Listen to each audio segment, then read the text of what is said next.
नमस्कार विद्यार्थियों, हम पढ़ रहे हैं पाठ विशेष अध्ययन हेतु पाठ नंबर 13 नुक्कड़ नाटक, जिसके लेखक हैं अरविंद गोड़।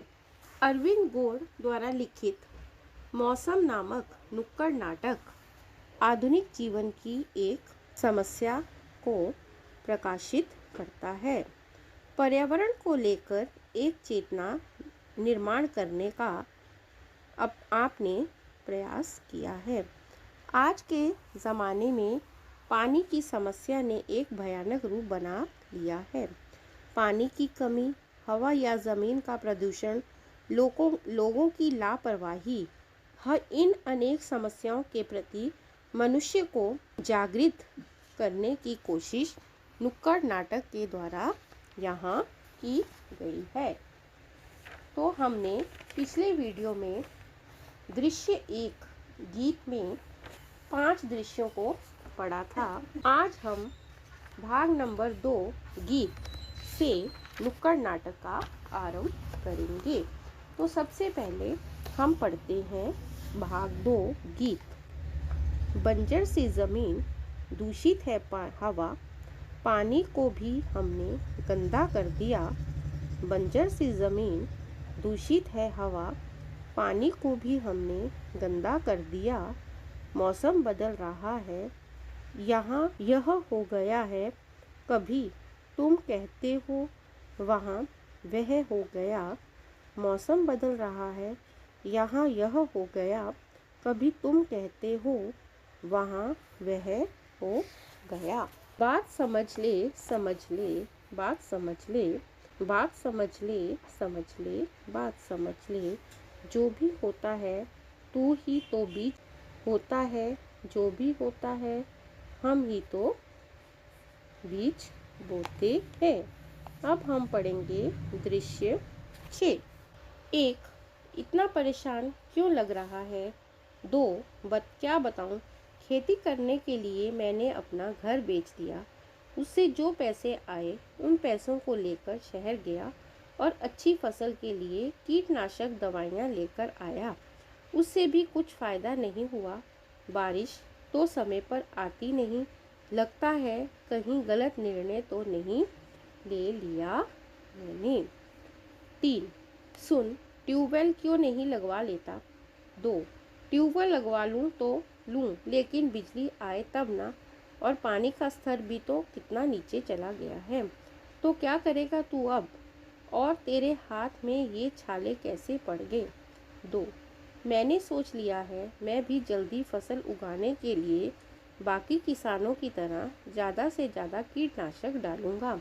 अपनी फसल में प्रयत्न करने में क्या हर्ज है?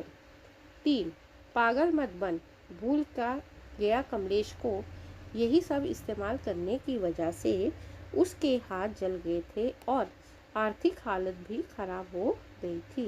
कर्जा लिया, वक्त पर नहीं दे पाया तो तंग आकर उसने आत्महत्या कर ली।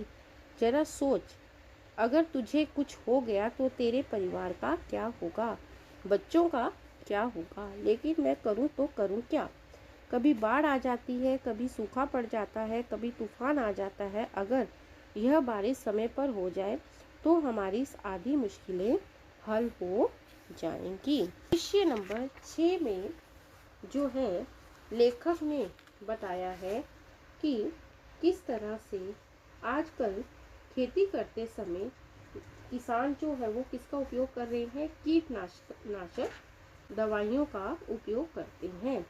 इसके केमिकल से ज़मीन दूषित हो जाती है।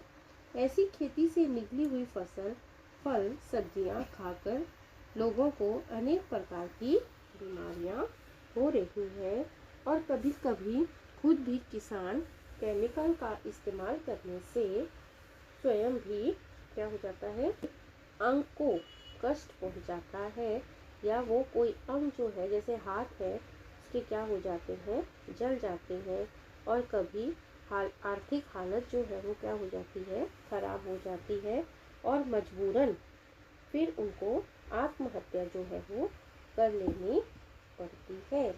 तो इसलिए हमें कीटनाशक दवाइयों का खेतों में अधिक उपयोग नहीं करना चाहिए, क्योंकि इन चीज़ों का उपयोग करने से मनुष्य को कई तरह की कठिन परिस्थितियों का और बीमारियों का सामना करना पड़ सकता है। गीत 3। काले मेघा पानी तो बरसाओ, काले मेघा पानी तो बरसाओ। अब दृश्य 7 में जो है जल प्रदूषण जैसी समस्या को लेकर लेखक जो है वो चिंतित है। पति, अब भी एक मछली नहीं फंसी। पत्नी, ऐसा कब तक चलेगा, घर में एक पैसा भी नहीं है, आज भी बच्चों को सिर्फ पानी पिलाकर सुलाना पड़ा। मैं क्या करूं? जब से नदी के किनारे वह प्लांट लगा है, वे प्लांट सारा जहरीला केमिकल पानी में बहा देते हैं, जिसकी वजह से सारी मछलियां मर गई हैं। तो आप नदी के दूसरे पार क्यों नहीं चले जाते? वहाँ भी यही हाल है, वहाँ भी उद्योगों की वजह से मछलियाँ खत्म हो गई हैं, और अगर किसी ने पकड़ लिया तो अलग मुश्किल। अपने भाई से, भाई साहब, हम दोनों आपके साथ आपके गांव चलते हैं, हम जंगल में काम कर लेंगे, कम से कम बच्चों को भूखा तो नहीं सुलाना पड़ेगा। भाई, कौन से जंगल, कैसे जंगल? हमने विकास के नाम पर सारे जंगल काट दिए हैं, अब वहाँ कुछ भी नहीं बचा। जिन पेड़ों के सहारे हम रहते थे वे पेड़ ही नहीं रहे, जिन जानवरों पर हम खाने, कपड़े और दूध के लिए निर्भर थे वे जानवर नहीं रहे। हमारे खेत जला दिए, नदियाँ गंदी कर दी, अब वहाँ कुछ नहीं बचा छोटे, सिर्फ धुआं है, फैक्ट्रियों के कारखानों से निकलता हुआ धुआं, जिसने पूरे परिवार को प्रदूषित कर दिया है। तो दृश्य नंबर 7 में लेखक ने जल प्रदूषण जैसी समस्याओं को बताया है कि किस तरह से नदियों के किनारे कारखाने खड़े किए जा रहे हैं, इनसे निकलने वाला गंदा रसायन पानी नदियों में छोड़ दिया जाता है। परिणाम स्वरूप पानी में रहने वाली मछलियां तथा अन्य जीव जंतुओं का विनाश हो रहा है। जंगलों को काट काट कर जो है वो उन्हें समाप्त किया जा रहा है। अब जंगलों की जगह पर फैक्ट्रियों के धुएं और कारखानों से निकलने वाला धुआं जो है वो क्या कर रहा है, पूरे क्षेत्र को प्रदूषित कर रहा है। तो इस तरह की समस्याएं जो है वो दिन प्रतिदिन बढ़ती जा रही हैं। दृश्य 8, मजदूर। डॉक्टर साहब, कल रात से मेरी आंखों में जलन हो रही है, हाथ पर भी लाल लाल निशान पड़ गए हैं। डॉक्टर, आप काम कहाँ करते हैं? मजदूर, यहीं पास में फैक्ट्री बन रही है, मैं उसी में मजदूर हूँ। डॉक्टर, आपको धूप और धूल मिट्टी की वजह से एलर्जी हो गई है, आप बाहर धूप में जाते समय चश्मा नहीं लगाते। मैं एक मजदूर हूँ डॉक्टर साहब, मैं चश्मा कहाँ से लगाऊँ? डॉक्टर, ये दवाइयाँ खरीद लेना और पूरी बाह के मोटे कपड़े और चश्मे पहनकर बाहर निकलना। मजदूर, डॉक्टर साहब मैं मजदूर हूँ, बाहर निकलकर काम तो करना ही पड़ेगा, और यह सब मैं कहाँ से लाऊंगा? देखिए, अगर आप यह सब नहीं करेंगे तो आपको स्किन कैंसर हो सकता है। तो यहाँ पर दृश्य नंबर 8 में जो है गरीबी का क्या परिणाम होता है और किस तरह से मजदूरों को, फैक्ट्री में काम करने वाले मजदूरों को किस तरह कठिन परिस्थितियों का और बीमारियों का शिकार होना पड़ता है। फैक्ट्री में काम करने वाले मजदूर बीमारियों से पीड़ित रहते हैं। मछुआरे, आदिवासी, इन जैसे प्रकृति पर निर्भर रहकर गरीब लोगों का जीना हराम हो गया है। दृश्य नंबर 9, आदमी 1। अरे, सब भाग क्यों रहे हैं, क्या हो गया है? आदमी, ऊपर पहाड़ पर बादल फट गया है, नदी में भयंकर बाढ़ आ गई है, पानी सबको बहाता हुआ देखो कैसे प्रलय मचा रहा है। हम जैसे तैसे जान बचाकर भागे और यहाँ तक पहुँचे, तुम आगे मत जाना। महिला, मेरा घर है वहाँ पर, मुझे अपने घर जाना है। आदमी, क्यों अपनी जान खतरे में डाल रही हो? खेत खलियान सब डूब चुके हैं, कुछ भी नहीं बचा वहाँ पर मेरा बच्चा घर पर मेरा इंतज़ार कर रहा है, मुझे उसके पास जाना है। अरे आगे मत जा, अरे कोई रोको इसे। जैसे कि आप देख सकते हैं, उत्तराखंड में इस जिले में बादल फटने से आई भयंकर बाढ़ से भीषण तबाही हुई है। मेरा बच्चा मेरा इंतज़ार कर रहा है, मुझे उसके पास जाने दो। मेरा बच्चा मेरा बच्चा मेरा बच्चा, औरतें दहाड़े मार मार कर रोती हैं।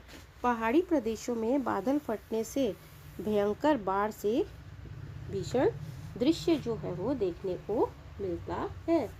भौतिक विकास के नाम पर मनुष्य प्रकृति संसाधनों को नष्ट करता जा रहा है, जिससे प्राकृतिक संकट क्या होते हैं, मनुष्य को विनाश कर रहे हैं। कभी कभी बाढ़ तो कभी सूखा, कभी तूफान तो कभी भूचाल। ऐसे संकट मनुष्य के स्वार्थी वृत्ति का परिणाम है। इससे मनुष्य सावधान ना हो तो उसका विनाश निश्चित है। अब हम पढ़ेंगे इन दृश्यों का सूत्रधार। मौसम के बदलने का लाखों लोगों की जिंदगी पर प्रभाव पड़ रहा है। मौसम का बदलना चक्र कभी गर्मी, कभी सर्दी, कभी बरसात, अकाल, कभी बाढ़, कभी सूखा, पिघलते हुए ग्लेशियर, बढ़ती हुई ग्लोबल वार्मिंग, इन सब का असर पड़ता है हम सबकी ज़िंदगी पर। प्रदूषण बढ़ रहा है, जल, जमीन और जंगल लगातार दूषित होते जा रहे हैं। खेती की ज़मीन खत्म हो रही है, सब्जियों में केमिकल आ रहा है, लोग बीमार पड़ रहे हैं, जिसके जिम्मेदार हम ही हैं। हम पर्यावरण को बर्बाद कर रहे हैं। नतीजा मौसम का अपना असर दिखा रहा है। जम्मू कश्मीर, उत्तराखंड, बिहार, तमिलनाडु, केरल और समुद्र किनारे के इलाकों में हर समय मौसम अपना असर दिखा रहा है।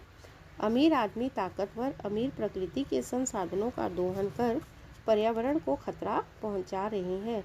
मरता कौन है? किसान, गरीब आदिवासी, साधन विहीन आदमी जिसके पास पैसा नहीं है। कभी सूखे से मरता है, कभी बाढ़ से मर जाता है, तो कभी कर्ज में डूबकर मर जाता है। प्रकृति के समीकरण बिगड़ने से पर्यावरण बर्बाद हो रहा है। कारखानों से निकलने वाला केमिकल नदियों का पानी दूषित कर रहा है। जंगल खत्म हो रहे हैं। कार्बन डाइऑक्साइड गैस की मात्रा लगातार बढ़ रही है। ओजोन परत पर भी इसका असर पड़ रहा है। शहरों में वाहनों का बेतहाशा तादाद भी बढ़ा दी है। नतीजा जहरीली गैस हमारी सेहत को बर्बाद कर रही है। तो हर तरह से प्रदूषण का जिम्मेदार या प्रदूषण को फैलाने का जिम्मेदार जो है वो किसे बताया गया है? स्वयं मनुष्य को।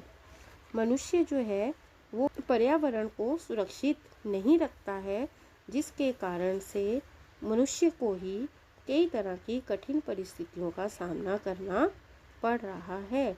तो हर मनुष्य का ये कर्तव्य है कि उसे पर्यावरण को सुरक्षित रखने की कोशिश करनी है, ताकि हर व्यक्ति का जनजीवन जो है वो सुखमय और सुरक्षित रह सके। जन जन तक समाज हित की बात पर सहजता से पहुंचाना ही नुक्कड़ नाटक का उद्देश्य रहा है। अब हम पढ़ेंगे फिलर्स। प्रश्न 1, मैडम, हमें क्यों बदनाम किया जा रहा है? यह जहर हमने फैलाया है क्या? पेट्रोल डीजल यूज़ ना करो, कोयला यूज़ ना करो, गाड़ियाँ, ट्रेन, कारखाने कैसे चलेंगे? और थोड़ी बहुत कार्बन डाइऑक्साइड हवा में मिल गई तो इसमें क्या अंतर पड़ता है? आदमी 2, ज़्यादातर लोग यही कहते हैं कि क्या अंतर पड़ता है, पर कार्बन डाइऑक्साइड की मात्रा इतनी बढ़ गई है कि ओजोन की परत खत्म हो रही है, धीरे धीरे उसमें छेद हो रहे हैं। मौसम बदल रहा है, खेती बर्बाद हो रही है, जिंदगियां बर्बाद हो रही हैं, क्या वह असर नहीं है? पशु पक्षी गायब हो रहे हैं, क्या यह असर नहीं है? हमारी हवा में, हमारे पानी में, हमारी ज़मीन में, हमारे शहर में जहरीली गैसें फैल रही हैं, क्या यह असर नहीं है? यह सब कुछ जानते हुए भी हम शुतुरमुर्ग की तरह रेत में अपना मुंह गड़ाए हुए हैं। प्रश्न 2, खेत में अगर दवा ना डाले, यूरिया ना डाले, कीटनाशक ना डाले तो अच्छी फसल कैसे होगी? आपने बीवी बच्चों का पेट तो पालना है, कीजिए, पर इसको अपनी ज़मीन बंजर हो जाएगी, वह कुछ नहीं उगेगा। यूरिया डालने की वजह से सब्जियों में केमिकल आ रहा है, लोग बीमार पड़ रहे हैं। मैडम जी, अगर बड़े बड़े कारखाने नहीं लगाएंगे तो विकास कैसे होगा? किसने रोका है कारखाने लगाने से, विकास करने से? लेकिन जहाँ खेती होती है वहाँ कारखाने मत लगाओ। वहाँ कारखाने लगाओगे तो पेड़ काटोगे तो जंगल कटेंगे तो ग्लोबल वार्मिंग होगी। प्रश्न 4, हमें क्या लेना ग्लोबल वार्मिंग से? अगर वहाँ बाहर गर्मी पड़ती है तो मैं अपने घर में एसी चला लूँगा। इससे कौन सी मेरी भैंस की पूंछ उखड़ जाएगी, और अगर उखड़ भी गई तो मैं अपनी भैंस को भी एसी में बिठा लूँगा। मुझे क्या अंतर पड़ता है? ठीक कहा। तुम्हें क्या फ़र्क पड़ता है? आज नहीं पड़ता लेकिन कल पड़ेगा। रेगिस्तान में बर्फ़ पड़ रही है। कुछ साल पहले यूनाइटेड अरब अमीरात में बर्फ़ पड़ी। ठीक है, चला लो एसी, लेकिन याद रखना रहना इसी दुनिया में है, चांद पर नहीं। तो इसमें जो है लेखक ने ये बताया है कि किस तरह से मनुष्य केवल अपने ही सुख की तलाश करता है और अपने ही सुख की खोज में वो ना जाने खेती में कीटनाशक दवाइयों को अधिक मात्रा में सेवन करने से ज़मीन को बंजर बनाता जा रहा है। दूसरी ओर पेड़ों को काट काट कर कितनी फैक्ट्रियां और बड़ी बड़ी इमारतें बन रही हैं, जिससे प्रदूषण जैसी समस्याएं आ रही हैं और ओजोन की परत जो है वो उसको छेद होते जा रहे हैं।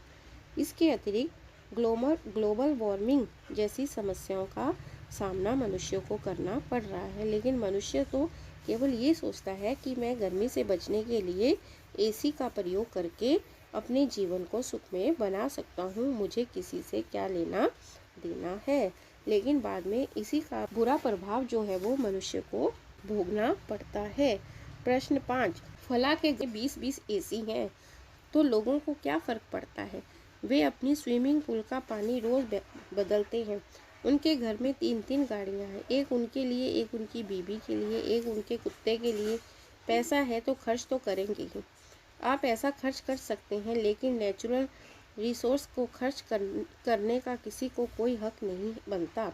आपके पास पैसा है, इस्तेमाल कीजिए। नेचुरल रिसोर्स हम सब के हैं, किसानों के हैं, गांव वालों के हैं, गरीबों के हैं, हम सब के हैं।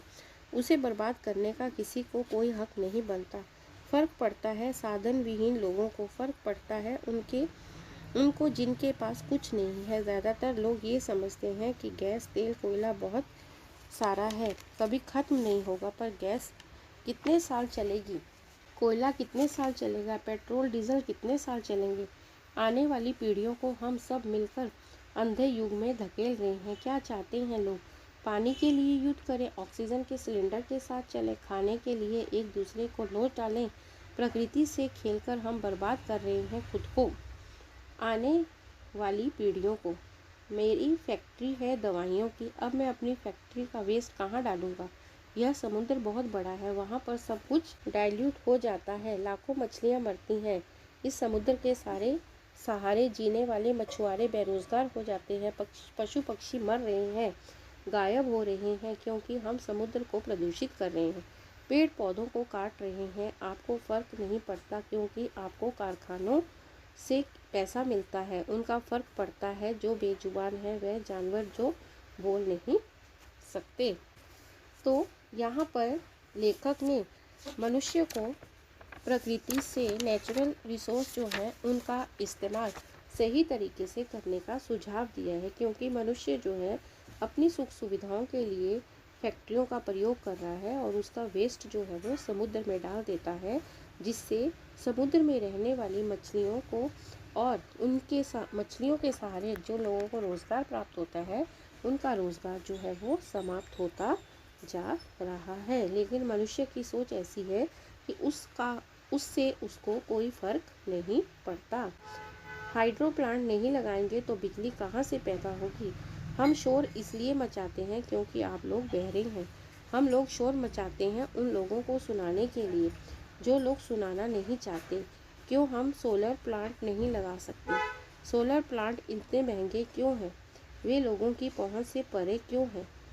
जितनी कीमत में न्यूक्लियर प्लांट लगता है, उतनी कीमत में हज़ारों विंडमिल लग सकते हैं, जिनसे करोड़ों लोगों को बिजली मिल सकती है। हम सब मिलकर इसे प्रोत्साहन क्यों नहीं देते? इस पर रिसर्च क्यों नहीं करते? जिस तेज़ी से क्लाइमेट चेंज हो रहा है, क्या उस पर रिसर्च की ज़रूरत नहीं? उसके लिए एक्शन लेना हम सब की जिम्मेदारी नहीं? श्रीनगर में जो हुआ, उत्तराखंड, तमिलनाडु, केरल, भोपाल जैसे गैस कांड में जो हुआ, क्या हम सब चेतावनी नहीं है? अब भी संभल जाओ, अगली बारी तुम्हारी है। जिसे हम आज बर्बाद कर रहे हैं, जल्द ही वह पूरी सभ्यता को बर्बाद कर सकता है। वक्त है संभलने का, सोचने का, एक्शन लेने का। अरे रुक जा रे बंदे, अरे थम जा रे बंदे की प्रकृति हंस पड़ेगी। तो इन नुक्कड़ नाटकों के द्वारा लेखक ने मनुष्य को यह सुझाव दिया है कि हमें प्रकृति को बचाना है, उसे सुरक्षित रखना है, जिससे हर व्यक्ति की ज़िंदगी जो है वो सुरक्षित रह सकती है। क्योंकि आज सारी दुनिया प्रदूषण से पीड़ित है, तो इसलिए पर्यावरण की गुणवत्ता को समझते हुए हमें उसकी सुरक्षा करनी है।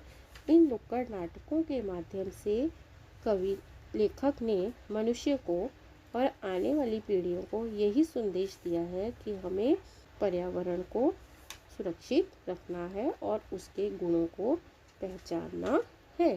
धन्यवाद।